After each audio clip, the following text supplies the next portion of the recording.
Thank you very much.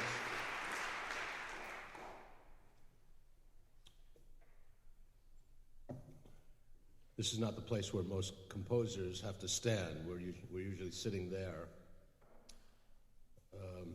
in auditoriums, but this is a real pleasure to be at. I'd like to thank the members of the committee who stood up, and I had to peek out to make sure I saw the faces, some who I met, because I am really very appreciative to them and feel a little bit lucky about the whole deal.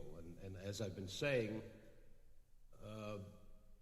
awards like this or commendations like this, you have to be good to be in it, but you got to be really lucky to actually be singled out, and I feel very special. I'd like to thank Mark Satterwhite, who has done a wonderful job of just keeping everything rolling and just been such a gracious host to me here, and feel like I've not only won an award, but I'm appreciated as a human being. So that's been great. I see many of the students who I was lucky enough to meet with recently and hear their works, and that's part of what this is all about. It's about passing on the baton. Ooh, I meant the baton in running, not the conducting baton. You don't need that baton right now. Passing on the baton to I feel like John F. Kennedy, to a new generation, but new generation of composers, and I met some very talented ones the other day. So good luck to you all. I'm going to talk mostly, I've been asked to speak mostly about the Violin Concerto No. 2, which I composed a couple of years ago. In fact, it's the last major work that I've composed. And I actually took dared to mention that I took about almost a year off after that piece. Not that it was such not for the piece itself. I just wanted to take some time off. And this is important to any creative artist. You need to take some time off sometimes, take a rest. But not that this piece was exhausting. In fact, this violin concerto I consider one of my lighter works, and a work that is invigorating enough for me to say, well, maybe music isn't the only thing I can do. And I got interested in doing lots of other things, including theater, including more physical things, working on the house that I had designed, and thinking and doing some writing, just kind of expository writing or prosaic writing. I've always felt like a person who was a very creative person that decided that music was my idiom of choice, medium, as opposed to a born musician or composer. I didn't grow up in a musical family, except for the fact that my mother and father were very good at harmonizing on long trips. That was the only musical background I had. And that included Greek music, by the way, because my roots are Greek. But I decided that that music was a fantastic idiom. And someday we'll come back and talk about what a great idiom it is, especially what Mendelssohn called and what I call songs without words. Fantastic idea that we can actually listen to music without words and without seeing a video and use our imagination to fill in the rest. I am very confident personally that classical music is in great shape. It's the people that are not in very good shape right now. I mean, classical music has already proven itself to be an amazing institution with big ideas. I mean, symphonic works, large chamber works, those are about big ideas. If we don't like them, it's because we're filled with small ideas. We'd rather have small ideas fed to us right now. But eventually we'll catch up and have a renaissance, and you young people will be telling us about these big, that we don't know anything about classical music, and you know everything. So I'm looking forward to that day. You'll tell us, oh, you're a baby boomer. You were in the years that the stock went down to rock bottom, when the stock in classical music bottomed out, and you'll have a renaissance. So it's music. It's not the music that's sick. It's a little bit the society is a little bit preoccupied. That's not what I came here to talk about. I came to talk about a Violin Concerto No. 2. Let me tell you about little about the side with the practical side, how these things come about, and how one gets to write a Violin Concerto No. 2, let alone No. 1. A lot of music, the music business is a very social business, and it certainly is a national network, and a very friendly network, I might say. I think musicians are terrific people, composers are great people. Even some conductors. Occasionally you meet a conductor, that's a great person. Are there any conductors here? Oh, well, we'll have to meet later. No, seriously, I think it's a great field, wonderful people, but the social aspect is very important. And, my background is I was around New York, so there were a lot of musicians to begin with, but I played in rock bands. I had rock musicians that became interested in classical jazz musicians, but it wasn't until I went to Juilliard and had a great roommate. His name was Lawrence Dutton. And we had jammed in school. We had played, rock and roll and did some jamming together and played in bands. And we went to Juilliard, became roommates, and he is now the violist in the Emerson String Quartet for the last umpteen years. Pretty good roommate to start off with. But along the way, just by being a human being, we meet a lot of people, go to some summer festivals. I've been in Aspen a long time. Anyway, getting to the point, about, it must be almost 10 years ago, I met a violinist named Stephen Copes. And the reason I met Stephen is because I hired him to be the violinist in the Aspen Contemporary Ensemble, which I directed. Wonderful violinist. I knew he was good then. I didn't know what would happen. Several of the musicians who played in the Aspen Contemporary Ensemble went on to be major performers. One of the clarinetists is now in the Cleveland Orchestra. Stephen became the concertmaster of the St. Paul Chamber Orchestra. Kyu Young Kim was another violinist who became the associate concertmaster of Cleveland. And many other musicians came from a small band of contemporary musicians. Anyway, there was kind of a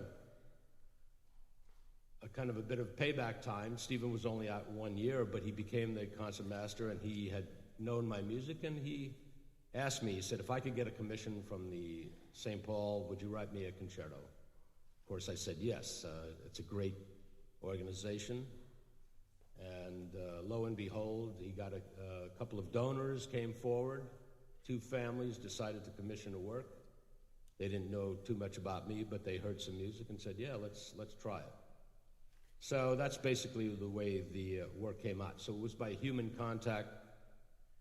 Sometimes we make judgments based on the character of people, not only on what their music sounds like at the time, or, we just know that somehow they're going to come through with a good piece. And I think Stephen thought, I hadn't written a violin concerto by then, at that time, but he thought I could write a good piece. And I hope he still thinks I can. I think he's going to be here in September. I think we're trying to work something out where Stephen Copes will play the concerto here.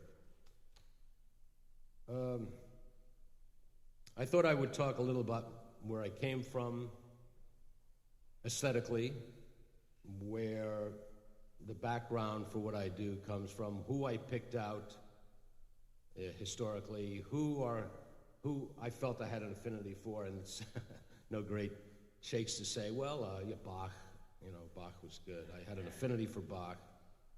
That wasn't that unusual. I have a dramatic affinity to Beethoven. I love his gestures. I love the compact sense of what he does in his drama.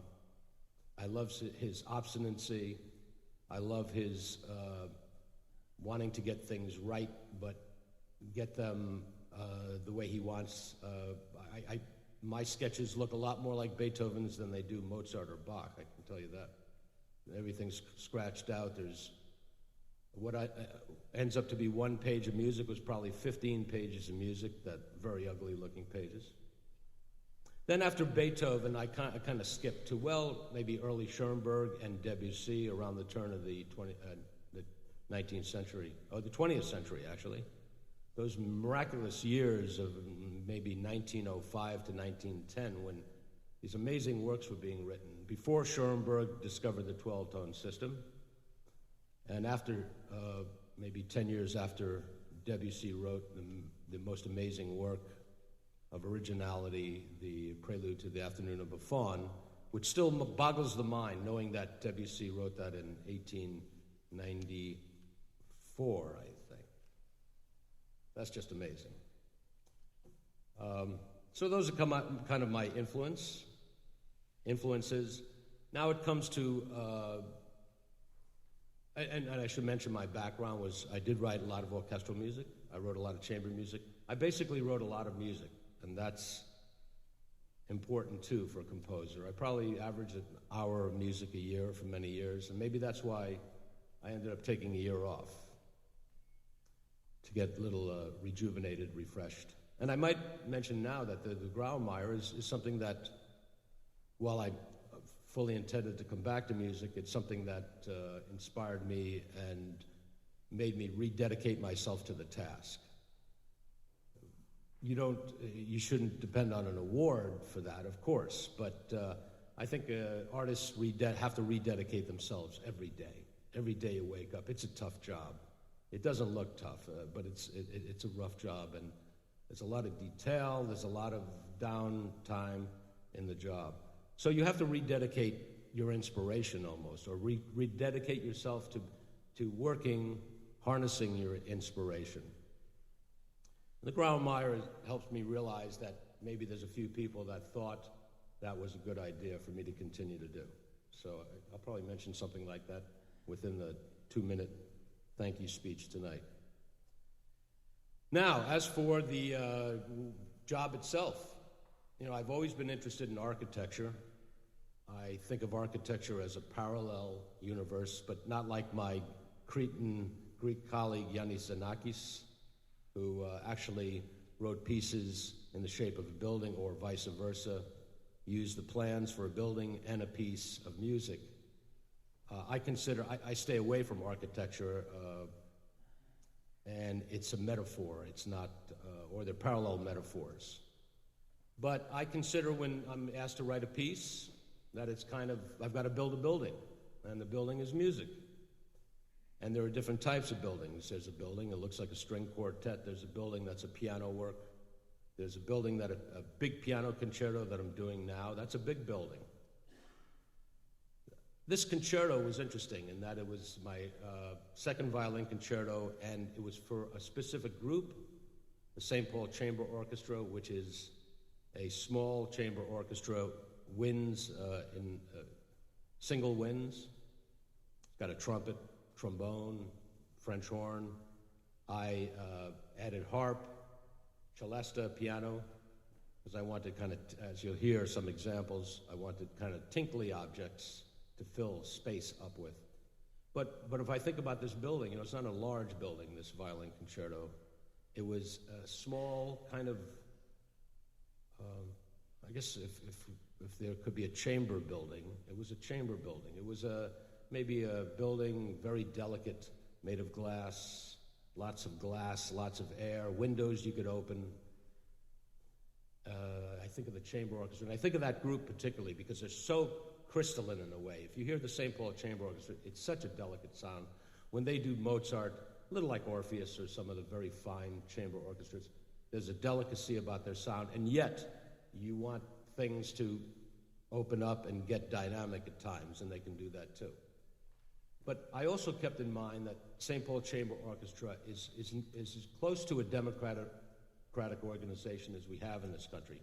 In Europe, many of the orchestras, especially chamber groups, are democratically run by the performers.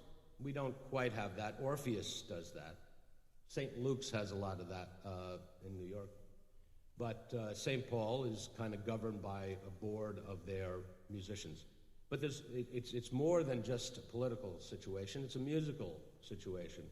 St. Paul is really about a group of 30 soloists, very fine musicians. And I wanted to include that in the piece. I wanted soloistic passages, and At the same time, I wanted to make the violin not an anti-hero. I'm kind of tired of the concerto idea that, there's a hero standing up playing and everybody else is accompanying that hero. This violin concerto is a much more democratic work where the violin shares with all the members of the orchestra, not particularly in duets. I don't have oboe, just oboe and violin, but you hear every instrument, and the violinist engages each instrument. So you hear a lot of changing of color, changing of sound as the violin changes from the tinkly percussion, celesta, harp, to brass sometimes. Even at the end of the piece, I don't know if we'll get to that, but he has an argument with a muted trumpet, a kind of colloquy, let's call it. There's intermeshing with flutes, intermeshing with strings. And I might add that this piece, I think I have it written down that about 60% of the string playing or maybe 50% are solo strings as opposed to the string section. I only bring out the string section when I want kind of more sound. So, in effect, like an architect, I choose my materials, and I choose lightweight materials. I choose materials that are structurally strong, but light in weight. So actually, we end up with a kind of compact, light-hearted edifice, however serious and deep in its own way. I mentioned yesterday that lightness and even humor does not preclude being profound. And I didn't try to be profound in the piece, but I think some of the most profound works are the lightest in spirit. I think Rossini opera is one of the most amazing things one could hear in its lightness and its jovialness. I mean, human nature needs that profoundly to have some sort of buoyancy and lightness of spirit. So maybe we can play. I think I'll tell you about the four movements. There are four movements. I don't always write in such clear movements, but I felt of this piece as being four pretty unrelated movements. Sometimes I write a work and one movement depends on the next, and then you have this massive form. But these are kind of movements, and that freed me from feeling like everything had to be building up to a culminating point. And I had fun naming the movements, and I name the movements after, or maybe during, while I'm doing it, but not before. I wrote them down because I keep forgetting them. That's how attached I am to them. The first movement is called Surges, and in parentheses, Among Stars. So I wanted the effect that there was the violin was kind of this surging, gently surging, and human surgings in a way, among stars, because the first thing you hear are kind of celesta and harp, opening up the space, and piccolo, creating the top of, like, this building has a ceiling. We almost don't feel the ceiling because it's so high. So the first thing I want to do is open up the sense that there was an upper, very high ceiling on this piece. And what I've tried to do in this first movement is draw the listener into some little tiny hypnotic figures. There are ostinato that go da da da da da da da da, and they just lull you into a new consciousness. So the composer is a manipulator of sorts, and I think this movement tries to lull. Sometimes you have to use a movement just to get the listener into the piece. And I think that's what it is. I don't know the balance on this, but let's play the first movement.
it's not a grand pause. It's just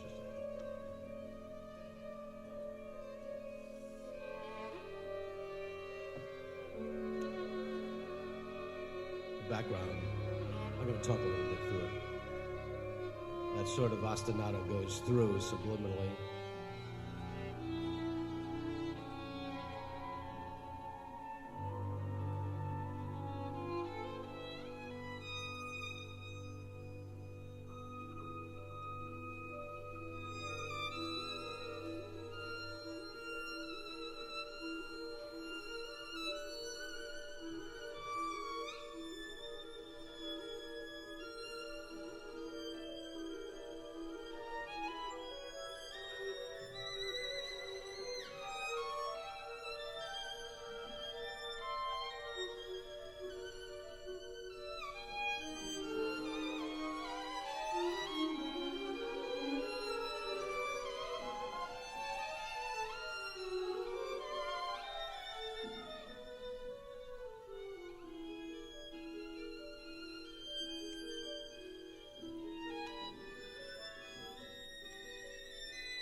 One of my favorite percussion instruments, sandpaper.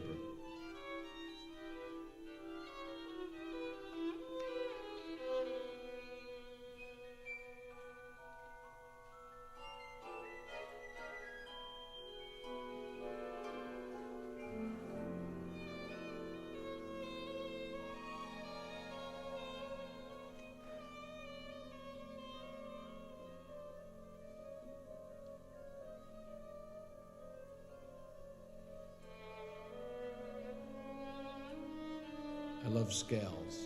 They're just scales moving in one direction or another.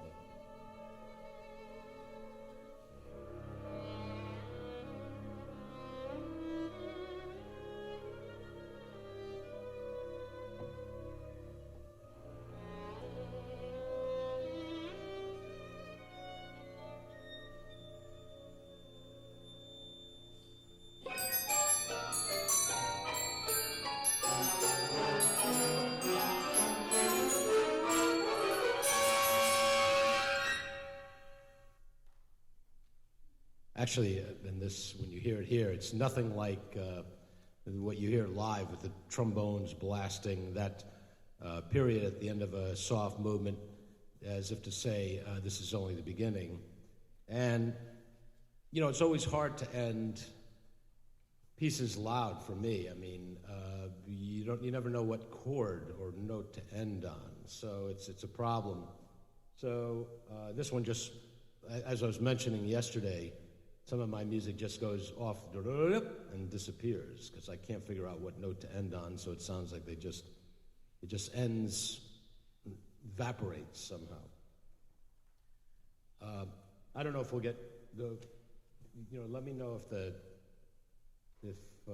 what kind of time we're on, because there can't be too much time left. 3:35. Okay, great. Yeah, and we should stop at 10 too? All right. Maybe I'll play part of this movement. The second movement we'll play, but the only problem with that is we don't have cues. The second movement, I'll do what I can. The second one is called giochi, which is Italian for games. That happens to, there's a double entendre for me. This sounds like a little game to me. It's this little kind of major third, you hear it all over the place, and everyone's a little annoyed by it, and they sort of, parallel it with dissonances and stuff like that. It's kind of a little nursery rhyme. But there's also a parody that probably people don't know. I studied with a very fine Italian composer, Franco Donatoni, when I was on a Fulbright in Italy, and we didn't get along at all. I mean, we just, I have a picture of us sitting at the same table looking in opposite directions. But wonderful, very interesting man. He's kind of crazy man, and he died not long ago, but he was a big figure in Europe. But his idea of teaching was, he called it gioco. You make a game, you take some notes, and you make a little gioco out of it. So this is a game that it's more about, it sounds like a game. His giocos didn't sound like games all the time. They could be very serious. But the gioco was a kind of more of a general term for putting notes together. But we can hear some of this. I think we have time to hear this, and then part of the slow movement.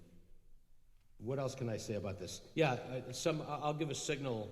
There's one part that I think is really influenced by my, not Greek background, but my Cretan background, and I don't mean that as a joke. It's my family is from Crete, all 100% Cretan, and Cretan music, probably the closest thing I could describe would be Irish or Scottish music in a way, very frenetic, monophonic with a drone type of music, but or Eastern, of course, Eastern music, but Cretan music has a special lightness and liveliness. And the second theme in this Joko movement is there's also a repetition of short phrases that you hear over and over again. So I'll just mention when that comes. Otherwise, this is a lively movement, very light, and I'm very proud of this movement in the sense that it really bustles along without being your typical kind of predictable scherzo type of movement. There's a lot of 2 + 2 + 3 goes da-dee-da-da-da-dee-da-da-da-dee-da-da, which is also very Mediterranean in a way. But and then there's some outbursts, color, always color in the piece. Let's just keep going now.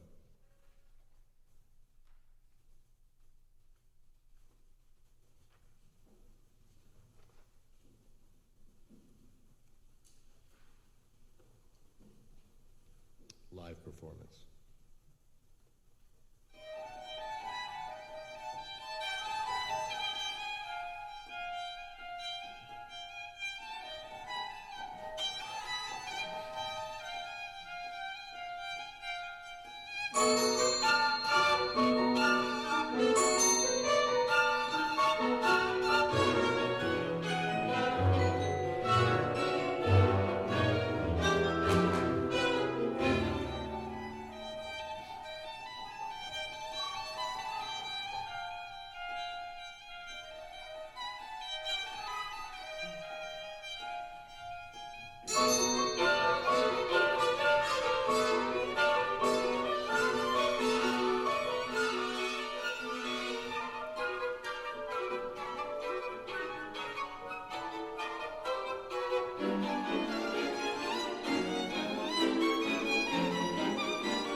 This is the part I'm talking about.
it keep going. Let it keep going. I'm going to just let it go into the last slow movement here, just a little bit of that, because I want to leave time in case you have questions. But even if it starts, I'll tell you that what I like to do is draw from the experience that of music I hear. This is one of the trends I think that's going on, or composers are taking the things that they hear in life. And you hear some jazz elements, you hear, as opposed to some places that seems like people are looking for anything that you don't hear every day. You know, that you're looking, some of the composers who are experimental are looking for music that one doesn't draw upon their daily experiences, which is fine too, but I don't do that.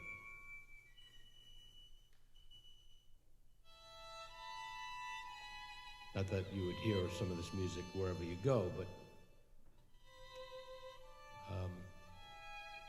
it's somewhere, it's related to things that I hear everywhere.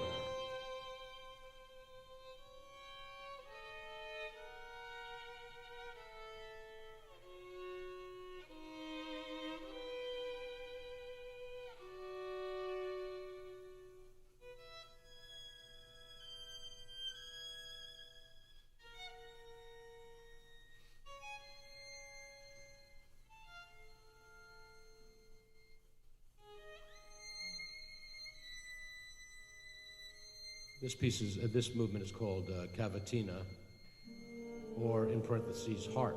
It's the heart of the work. And cavatina is a name, many composers use it to describe a very heartfelt, gentle work of lyrical breath, I guess.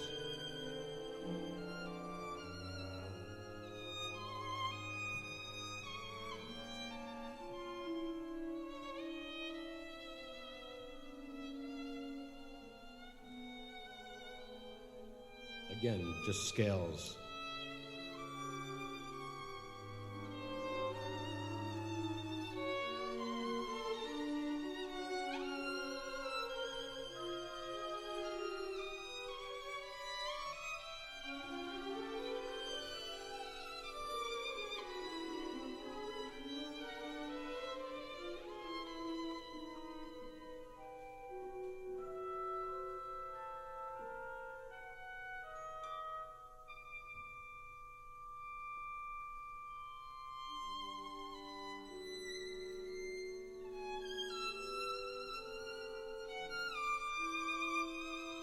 I like sequences too, I don't mind them.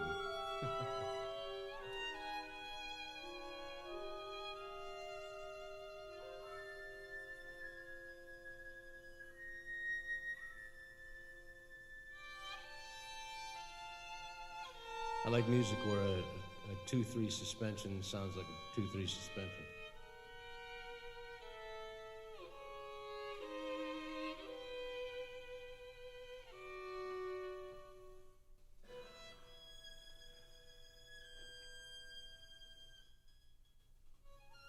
Go on a little bit more.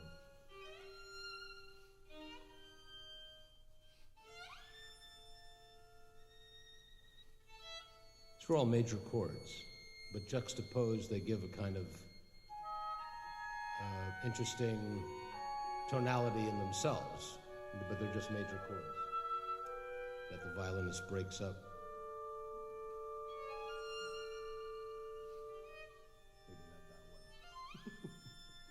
Maybe not all.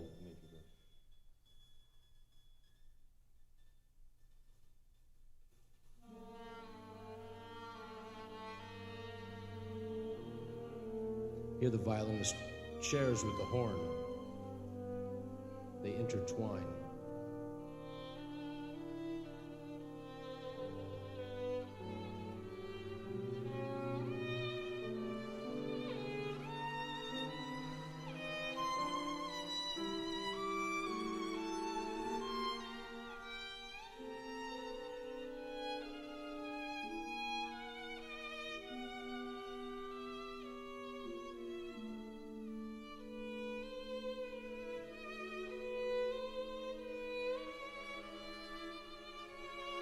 again, scales.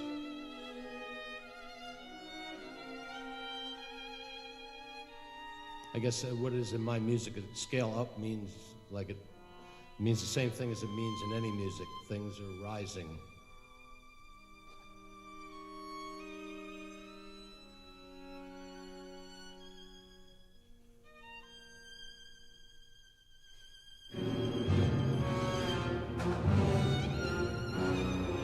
This was actually revised.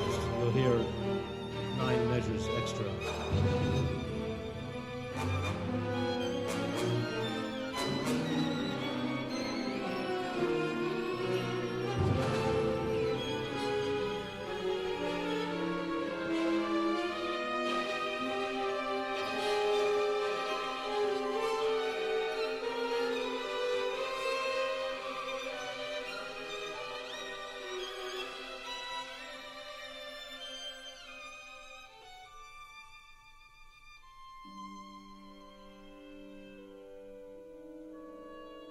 Okay, I think we can lower it down or take it off. You always want to build a climax. I think it needs 9 more measures, actually. This version was done since the Grawemeyer was given into the Grawemeyer. And so I added 9 measures, and I've told people this before, but when Mark Satterwhite let me know about the award, I think I mentioned the 9 measures, and I definitely said that if I had to give the money back, I would definitely take those 9 measures out again, so. Maybe I wasn't allowed to change the work. Or I could have said later a different version of the piece. But anyway, there follows a very fast last movement, which is called Just Go, telling the violinist, just go as fast as you can, basically. And it's a short, zippy scherzo at the end. I love scherzos, as I've mentioned before. And I like scherzos the way Beethoven likes scherzos. So I try to do something that sounds, to me, satisfying because it comes from my listening knowledge of the past or things that just preceded my music, but do them a little bit differently so that nobody else could do them quite the same way. And hopefully that will happen more. I feel like I'm just beginning as a composer, and Grawemeyer Awards or not, I'm still just beginning to write music. That's the way I feel all the time. So, I'm supposed to, questions, right? Somebody must have a question, I'm sure. Yes, thank you. What's that? I play an instrument. I play viola, yeah, an alleged instrument, yeah. It's a great instrument. Mozart, Beethoven played it, but of course they played piano really well too. Yeah. So I think as a string player, that's helped. I played violin first and viola. That's why my roommate is now in the violist in the Emerson String Quartet, and I'm just a composer. So, other questions? Yes. In the back, yes.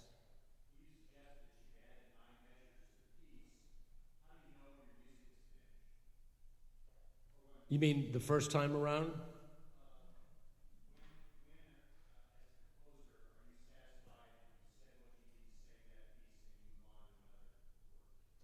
That's a good question because still, as I mentioned after that, I think it needs 9 more measures. I mean, when it comes to building climax like that, you say, well, I could have done it differently, but I'm not going to change it again.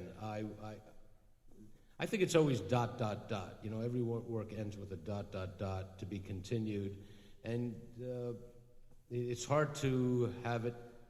It depends what your philosophy about a piece is. Is it an absolute document, or is it an ongoing work in your milieu as a composer? And I think that's what's great about, one of the things that's great about writing this type of music. Or we hope that everyone will hear your work in the context of a greater catalog of works. That's usually not the case. Many composers are known for one work and one work only, but I think if we're serious about writing, somehow you do write each piece as if it's the only piece you're ever going to write, in a way. So there's a kind of absolute sense that you want it perfect. But if the piece itself is not about completion, but about doing what it does in time, then I guess every piece is complete. A lot of my pieces end quietly, and there's been some very sensitive people have written about it, and some come to the same conclusion, that it's not about completing the piece, but it leaves one wanting for what is next. Or the piece itself is a part of life where it ends a day, but the next day begins. So I don't particularly write music with that kind of ending to it. In fact, it disturbs me that my chosen idiom is an idiom that ends at all. Because if you paint a painting, it ends when the viewer leaves looking at the painting. So that doesn't end either. But music, it's always bothered me that music is an art that is presented to people who also are expected to clap afterwards. I think that's a horrible sound. I mean, I try to tell my students, don't write a piece that ends with clapping, because because then you start to write pieces that end with a lot of clapping instead of just writing the piece that you have to write. In other words, in Mozart's day and later, especially the Romantic composers, they had to end with a bang or they wouldn't get the next commission. But I think today we have more liberty. I consider my music poetry. And how does a poem end? The greatest poems end with a whimper, not a bang, I guess, or whatever. But that's an interesting question. Yeah. Yes? What was some of your first experiences composing the classical style, and how did that dictate the momentum that you had for writing after that till this point? You mean in classical style, meaning writing any kind of music without, or... Well, maybe just, writing out, you said, as opposed to you being in a rock band. Right. Well, that's what I call the songs without words aspect. A serious composition without words. I think that's the first criterion that this music, what we're talking about. Of course, a lot of classical music does have words. Schubert's songs have words, operas have words. But it really comes from a background of not words. It was a great adventure. I mean, I started writing when I was I had a bad experience, and I started writing in high school, but then I quit playing violin, and the teacher got mad at me, so he told me my compositions were lousy, and they were pretty bad, but not for a 16-year-old. So I was writing very enthusiastically, and I didn't pick it up again until I went to college. But it was a great experience. I mean, I didn't know anything. That was the beauty of it. I mean, the great thing about it is you have to know everything and you don't have to know anything. You put something on the page, and especially, it's probably easier to start writing music now than it was in Mozart's time, because you had to go through the prescribed schools and stuff like that, although I guess people wrote anyway. But today, in fact, at Bard, we have, Joan Tower and I have a composition class that we actually emphasize not modeling or getting involved in other things. Just if you had sound to work with and instruments, how would you make it? And I consider the second movement I played, that little Joko game, I could have probably written something similar when I was 17 years old. Not as sophisticated, but it's just a simple idea. So we're always attached to our kind of basic creativity. And sometimes that comes out very, very simplistically, or sometimes it can be more sophisticated. But I don't know if that helps your question. But it was certainly an adventure. I was very excited about it. Anybody, I know some people have to leave for their 4 o'clock class. Well, that's how I got the idea about, sorry. Any other questions? Must be. Yes.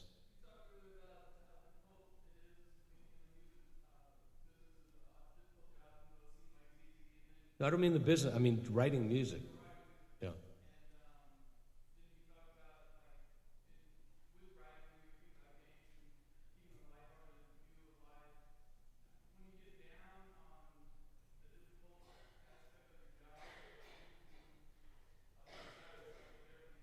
No psychotherapy. Greeks don't believe in that, actually. But We just yell at each other until everybody feels good again. No, you just got to get away. You just got to feel that you can do other things. Life is do anything. Just forget about it for a while. That's the thing is, that it could be good. So if you're stuck on a spot or you're down, it could be a biorhythm. It could be a problem. It could be what you ate. It could be an argument you had. So wait. That thing. If you can't do it, wait 20 minutes and try again. Sometimes you have to wait for days, but I think that human nature is if you really love to do something, it refreshes itself. Your desire to do something refreshes. If it doesn't, then you just don't go back to it.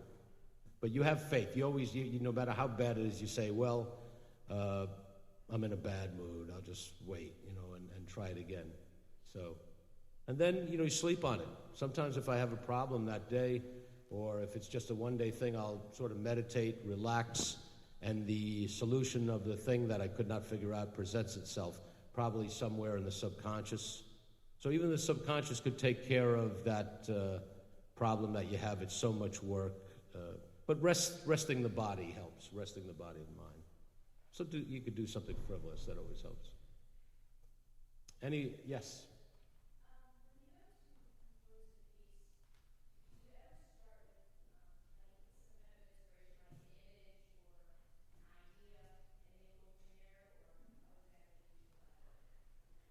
Very occasionally, some of my colleagues like to begin with an idea, and I mentioned this the other day that Debussy was all about, his titles are all about ideas, Sails, Voile, or Footsteps in the Snow.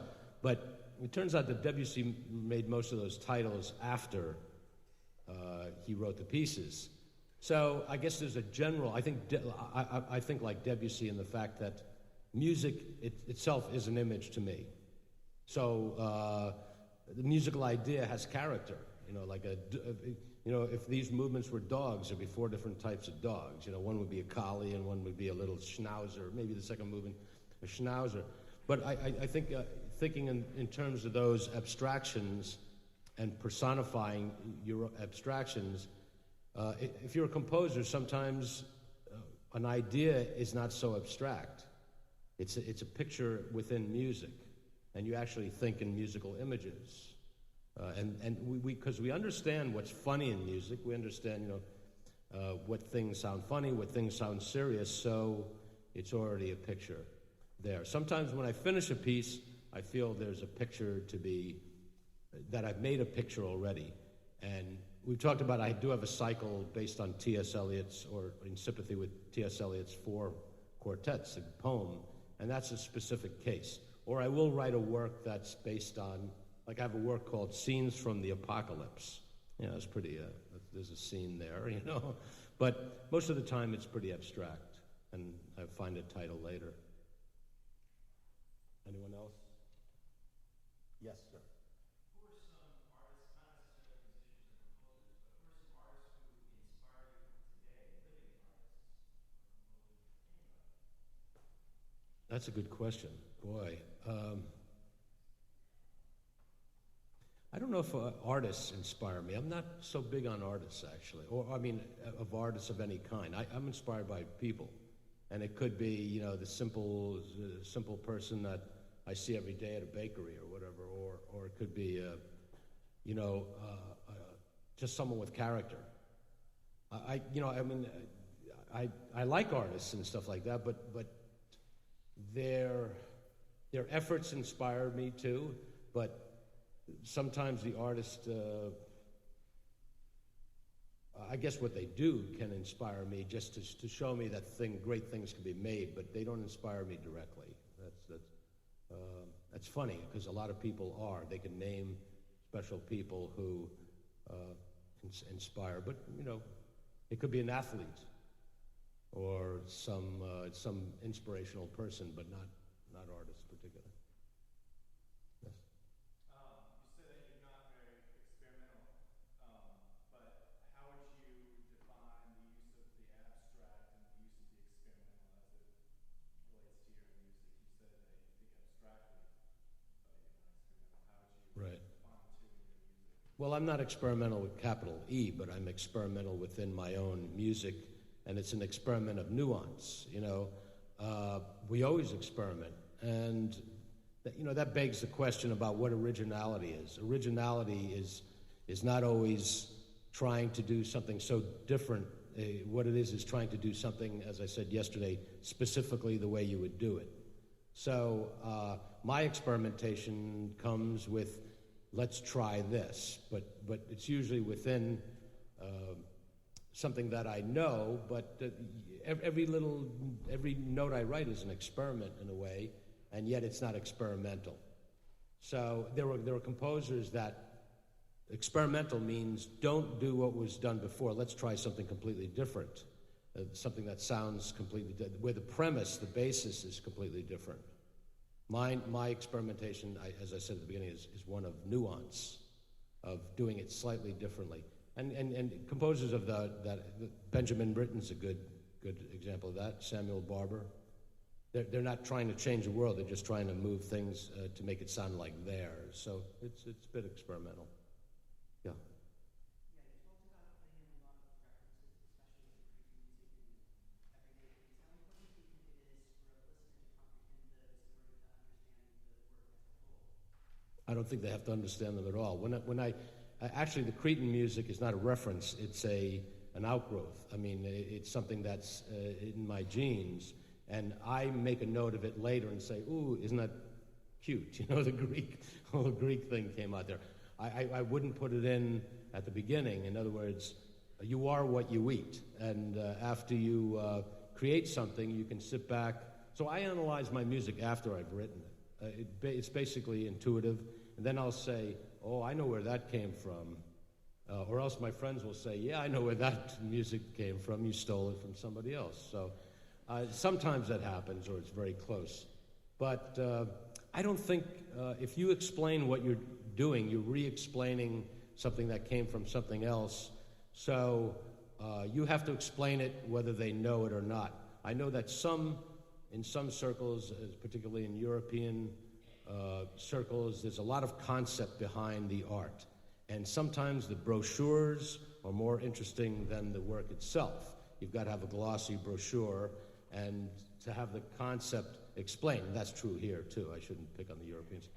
But the concept should really follow the demonstration.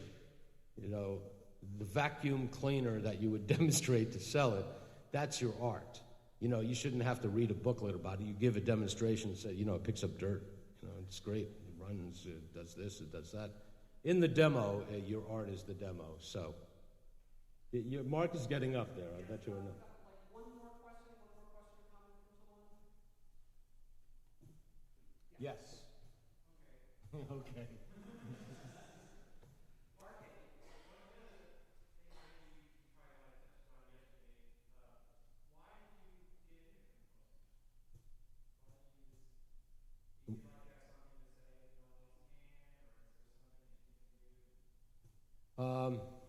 I don't remember exactly when it happened, but it was a gradual thing. I had a good children's voice, at 5 years old they put me in choirs.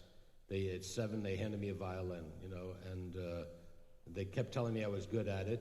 I became the concertmaster of the junior high orchestra, But I also got interested in the theatrical aspects.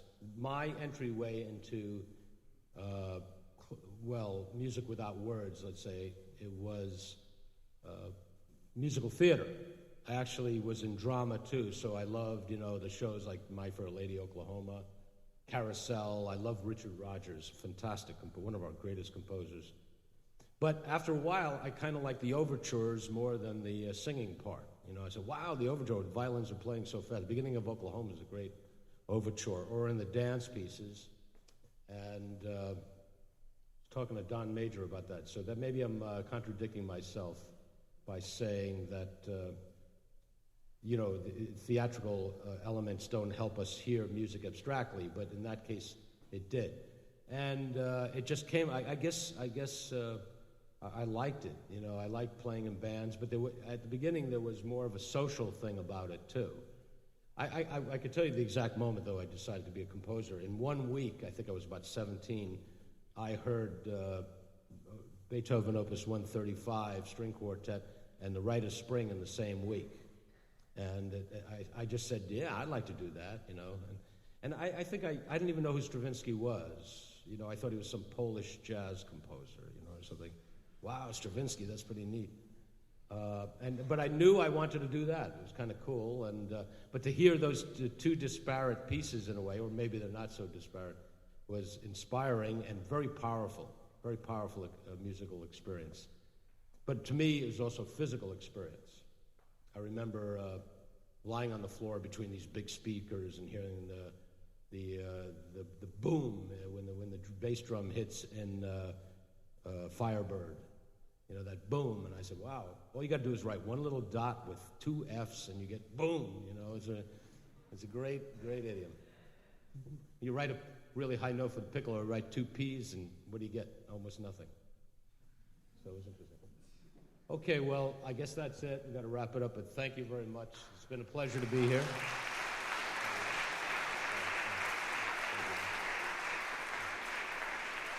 Thank you.